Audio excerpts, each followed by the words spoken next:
Oh, really? Yeah. How was it? Did you hear? You just got caught in the middle of it all? It was traumatic. I was directly Where was it? How was in it? front of the building, in front of the other homes. I literally maybe 12 feet from where we were when we interviewed her. You were the first one out? And you got... I was amongst others. Yeah, About yeah. 5 of us out there, but yeah. It was traumatic, but I'm here. We have to carry on with it. Did you see where it was coming from? Or like, But I didn't it say wasn't toward the building, was it? No, it was packed. Yeah, yeah. No, it wasn't.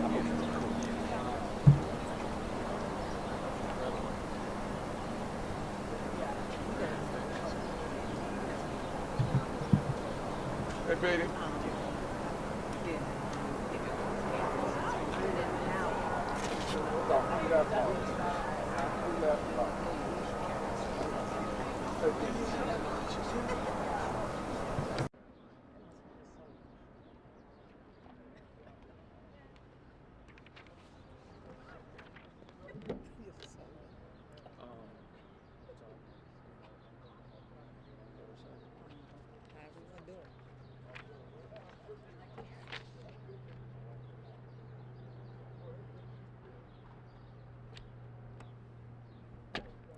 I'm just messing with you, man. I don't have a press I gotta person. try and have So how some y'all fun. want us to stand?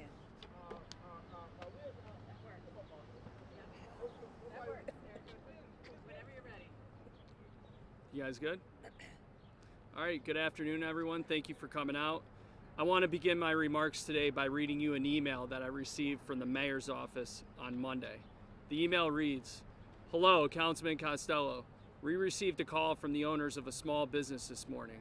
They state that for the last 2 weeks, their restrooms have been flooded about 3 to 4 inches every day from a broken water pipe on the city side.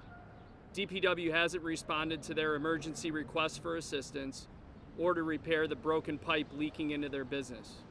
They also state the business is going to be forced to close since that is causing an unsafe and unsanitary environment for their customers. Hopefully, you can get them someone that can help." In my 9+ years on the city council, I've received tens of thousands of emails like this from residents, small businesses, churches, community organizations across the city asking for me to advocate on their behalf to get results from the city of Baltimore. What makes this email so unique is that the author is an employee of the mayor's office. We've reached a point where the mayor's office is calling on a city council member to get results from their own agencies. And I quote, "Hopefully you can get them someone that can help."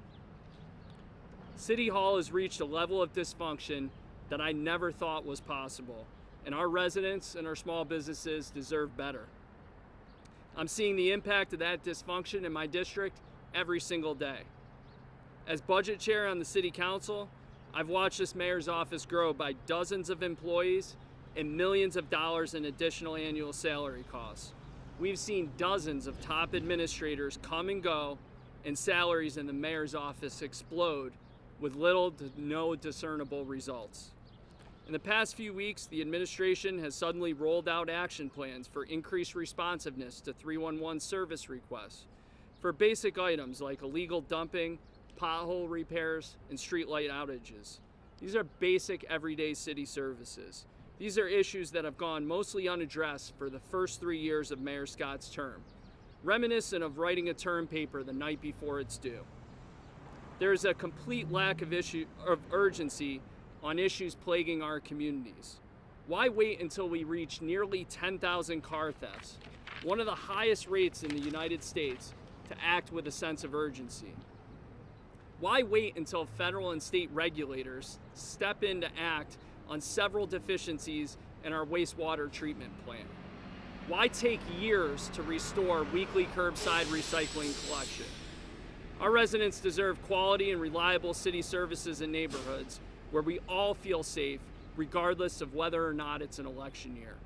Day in and day out, I hear from constituents who want basics like trash and recycling that is picked up on time, roads that are paved, and police and city agencies that are responsive to our residents.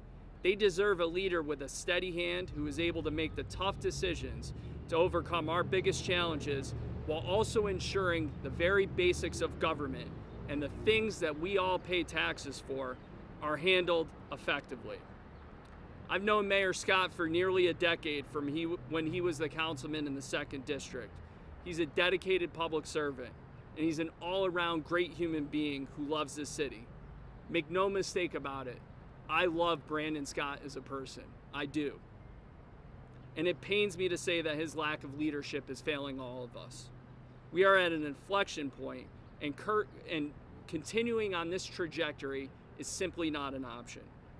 We need proven leadership that can restore faith in our local government while creating a culture of accountability that will right this ship. And I believe that former Mayor Sheila Dixon is that leader. Don't be mistaken. I've had my reservations about a second Dixon administration in the past. I did not support her in 2016, and I did not support her in 2020. So what's changed? She launched this campaign with a message and an apology to the people of the city of Baltimore that was very meaningful to me and very meaningful to my constituents. I've watched Mayor Dixon in the community over the last 9 years, and simply put, I've been in awe of her, with a tremendous amount of respect and admiration for what she does each and every single day for residents, even after being out of office for over a decade. And despite a very public fall from grace, she has never once stopped working for or caring for the people of the city of Baltimore. Her passion for the city is clear and it's unmatched. I appreciate her willingness and her courage to put herself in front of the voters of the city once again. Most importantly for me, I need measurable results. And we all need a functional city government again. Mayor Dixon's use of tools such as ComStat and CityStat held agencies accountable and produced results. Today, more than ever, we need a mayor who will unite us and get the job done. And I believe that mayor is Sheila Dixon, and that's why I'm endorsing her today. Appreciate it. It'll make me cry. I told Eric his comments was going to bring tears to my eyes. Thank you, Councilman Costello. I have had the honor of watching Councilman serve the residents of the 11th District since he took office in 2014. As a former member of this council, I can say that his office and his constituent services that they provided is a true masterclass for any elected official. There are very few people out there that work as hard as this person and with the passion that he has for the communities that he serves. And last night was a prime example at McCullough Homes, where I attended the tenant council meeting in McCullough Homes. And the councilman who serves those constituents, he heard their cry and he responded about the elevator that was broken right away. He didn't push it off, he didn't make excuses. He got right on it for those individuals in that apartment. That's just an example of things that the councilman has done. To be truthful with you, I have had to call Councilman Eric Costello over the last 9 years for issues in other districts in order to get things resolved. You know, that's part of being a public servant, is serving your constituent. The rigor with which he chairs the city budget process is a refreshing dose of accountability, and we should all be grateful for the oversight that he provides of the city's financial future. His passion for this city and his willingness to work on behalf of his constituents reminds me of why I even started my political career. Councilman Costello's remarks were right on time. We have a cultural problem in City Hall. The mayor does not appoint strong leaders and hold them accountable. That is the source of most dysfunction in city government that the councilman is speaking about. There are, on my bedstand, there are stacks of reports and studies on my nightstand from decades old and some quite new, all produced by brilliant-minded and organizations right here in Baltimore, and all propose solutions to some of Baltimore's most challenging problems that we face. We stand here in Mount Vernon. The Conservatory, which is an organization that I helped many years ago, that I recently had a conversation with that said to me that the last prior administrations really ignored this jewel. And when I asked them, because this is the 11th district, well, did you reach out to your council person? The first answer was, yes, we did. And Councilman Costello was able to help us to get some infrastructure money in order to finish the development of this great jewel that we had next to the Walters Art Gallery. But the lack of leadership and the action that's needed to execute. You know, yesterday I was meeting with an engineering company that does work in Detroit, Washington, D.C., and Baltimore. And the two of us, one of the individuals had on glasses and I had on glasses. And he said, now both of us have on glasses because we need to see well. He said, but if you look at the bigger picture, it's about who has the real vision for this city. And it's gonna take the kind of leaders like Councilman Costello, and that's why I'm running, because it's gonna take the kind of person that not only has the vision, but is gonna bring people together to work cohesively for the betterment of this great city that we serve. So I'm excited, and I'm grateful, and I'm very humbled, Councilman, because it takes a lot to step out against an administration that you work with. And to support someone who's trying to go back into office. It takes a lot, not only of his commitment, but it takes a lot to step out there, because he could have helped me behind the scenes and said, hey, I can give you some advice, but he's out here publicly because he realizes that we can work together to make the city better. And so I'm gonna continue to prove to the people of Baltimore that I'm ready to be their next leader. So, I don't know if you have questions for Councilman. I know y'all don't have none for me. I'm wondering, you talked about the spiral pretty much of city services and the offices of the mayor's office that has been expanded so greatly. I mean, I'm wondering what more the city council could have done to limit some of this that you're concerned about now. I mean, you did have in charge of some of the purse strings this time.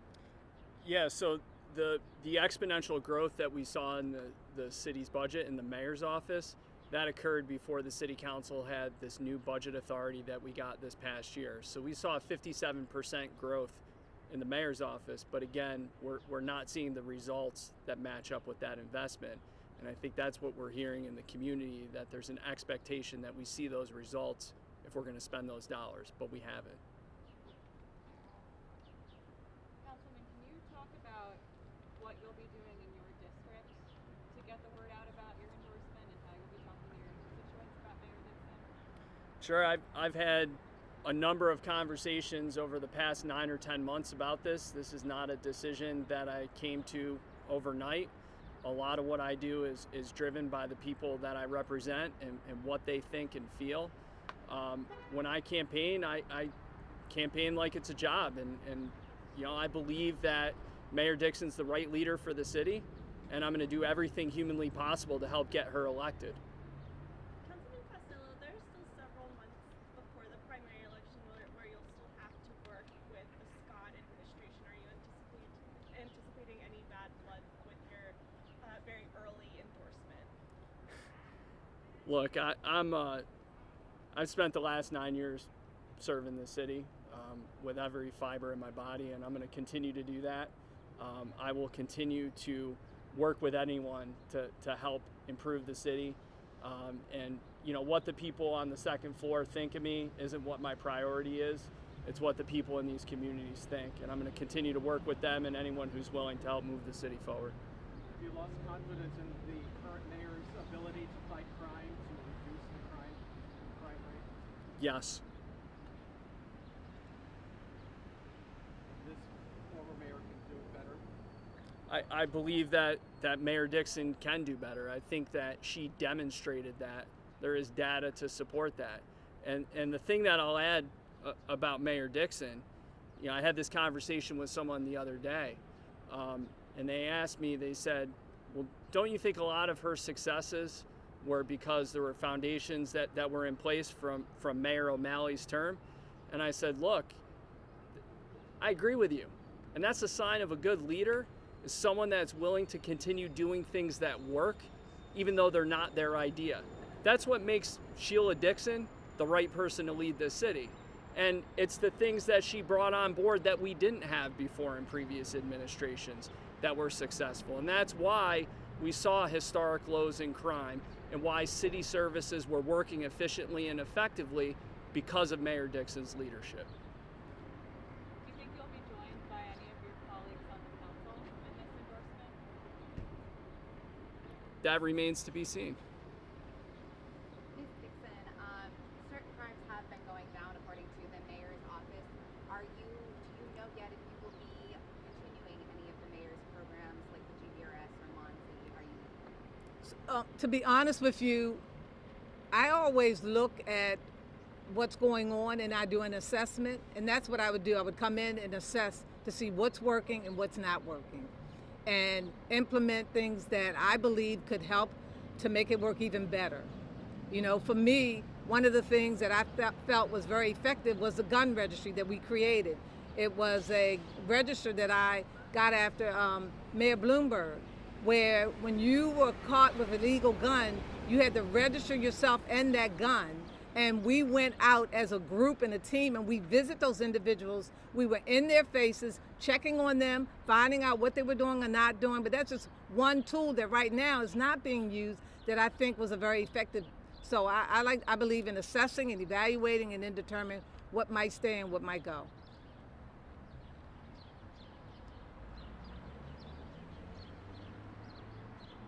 Okay, quiet bunch. Tough crowd. Well, thanks for coming out. We appreciate it.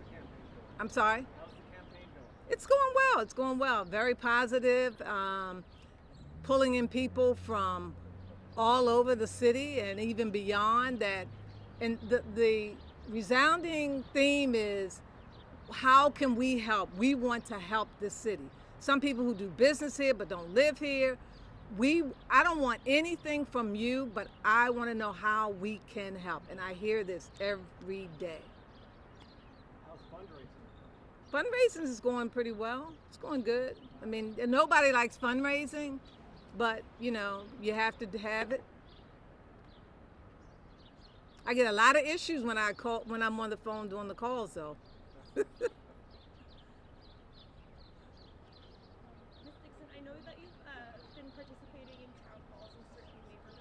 What are the issues that you've heard come from residents the most? The biggest issue so far in the town hall meetings we had in Little Italy and over in, can't remember the first one was, West Baltimore, was I don't feel safe in my neighborhood. I want to be able to go out in the evening and walk my dog and not have to feel that somebody's going to come behind me and do something. And we've got to get back to making people. And then the other big piece is, you know, you hear the police department talk about community engagement, but they really have to show community engagement. You've got to get out of the car. You've got to engage with the businesses in your neighborhood. You've got to talk to residents, get to know them. I just believe we can do that, even with the number of officers short that we are. It's all in how we strategically plan it out. Those are the biggest issues. And then with businesses that we've met with recently, you know, it's the permit process and it's the quality of life, you know, as far as those businesses as well. Fells Point's a prime example. There are businesses that are closing that have been open for 30, 40 years because of some of the activities that have been going on down in Fells Point. And they feel like nobody's listening and that they're being neglected.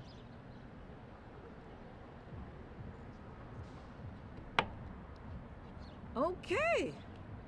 How you doing? Good, good. Have you expressed an opinion about safe streets? Yeah, I have.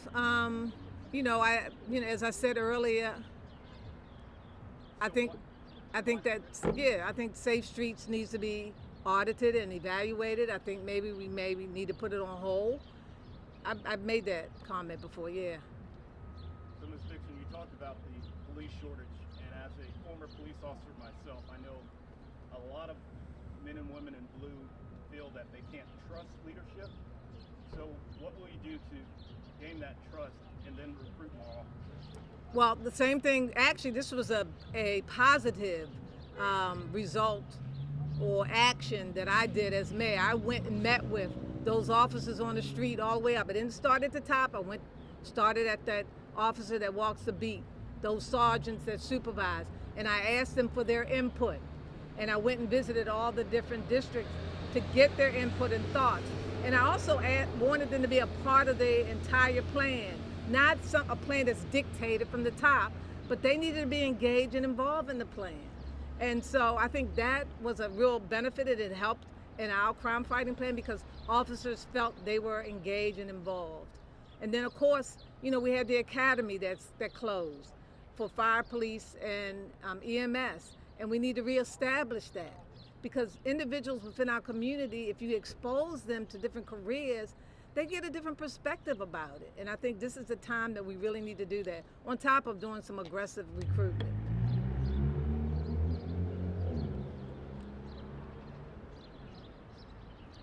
Okay.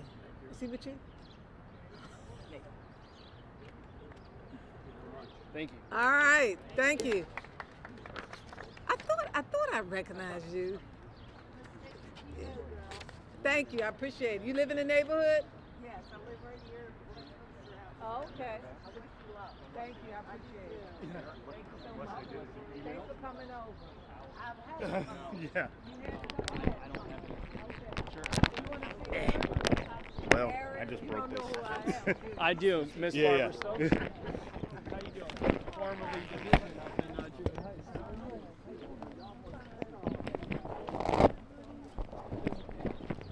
Elvis.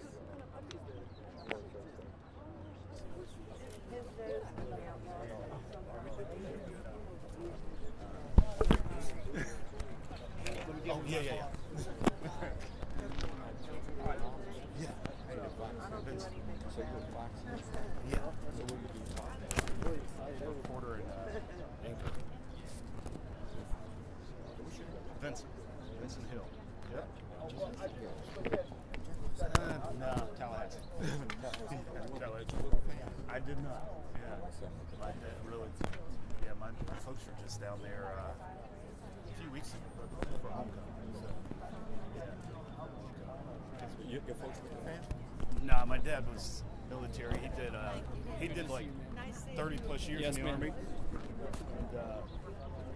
And we moved all over. Military grad. Yeah, military grad. Yeah. Oh, man. We're just going to switch positions here so Is that good? it doesn't look like the same, Sure. Just recycling. Yeah. We should do more of that in Baltimore. Step right over there. And then, sir, you can just go right to the edge there. If you want to move a little bit closer, you can. All right. Yep. I'll stay right here, though. Cool. I'll try to get you done in 2 minutes. Yes, sir. Start the finish.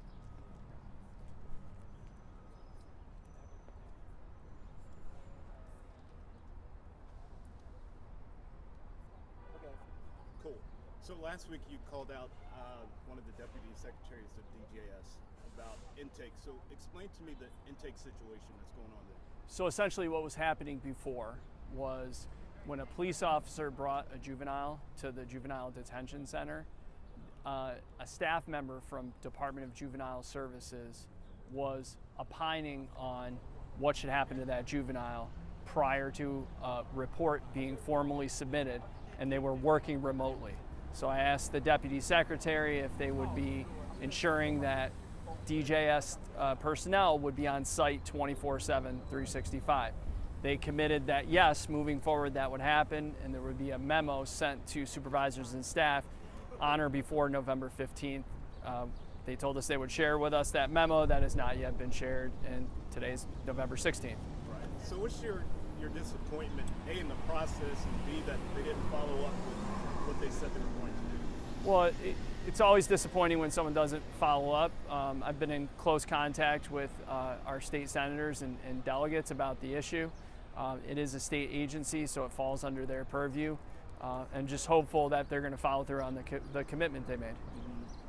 So essentially, kids are going to detention without someone being there to take them in? Well, a police officer is arresting a juvenile as a suspect in a violent crime, and when they are getting to the juvenile detention facility, a DJS worker was working remotely and making a decision about whether or not to release the juvenile without having had all the facts and being there in person. Right. That type of decision making requires being in person. Face to face. Yeah, you can't do that on a Zoom call. So I know you've been very vocal about juvenile crime. What do you think needs to be done? I know you just endorsed former Mayor Dixon, tough on crime. What do you think needs to be done to combat what's going on here in the city? I listened to at least 6 robberies in the Fed Hill area night before last involving juveniles. Yeah, so, you know, our state delegation has spent a great deal of time talking about this issue, and my understanding is that they're going to be revisiting some things during this session. I think that's going to be front and center on everyone's mind, because at the end of the day, if people don't feel safe in the communities they live, work, and play, you know, that's the most important thing. So I know that they are hard at work on this and trying to encourage all of these executive branch agencies to coordinate and work with each other so these types of situations don't occur. Awesome. Thank you. Thank you so much. Appreciate you. Got it. Got it. Thanks. Thank you. All right.